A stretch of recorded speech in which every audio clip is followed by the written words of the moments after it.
Les jeunes Nigérianes ont été kidnappées à la suite d'une attaque de leur école par des membres présumés de la secte islamiste Boko Haram, une semaine après la disparition de 110 élèves, à la suite de l'attaque de leur école à Dapchi, dans le nord-est du Nigeria, par des membres présumés du groupe djihadiste Boko Haram.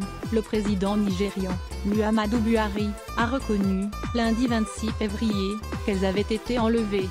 J'ai ordonné à toutes les agences de sécurité du pays de garantir la sécurité dans nos écoles, et de ramener les filles kidnappées à leurs familles, a ajouté le chef de l'État, lors de la visite à la présidence d'une délégation d'anciens otages de Boko Haram, libérés au début du mois. C'est la première fois que ce terme est employé de manière officielle, les autorités ayant préféré parler auparavant de disparition.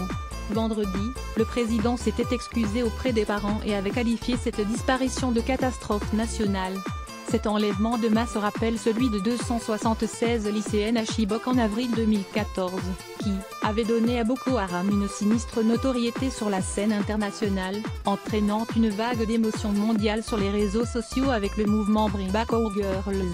Muhammadu Buhari avait été élu un an plus tard, sur la promesse d'éradiquer le groupe djihadiste et de retrouver les filles de Chibok.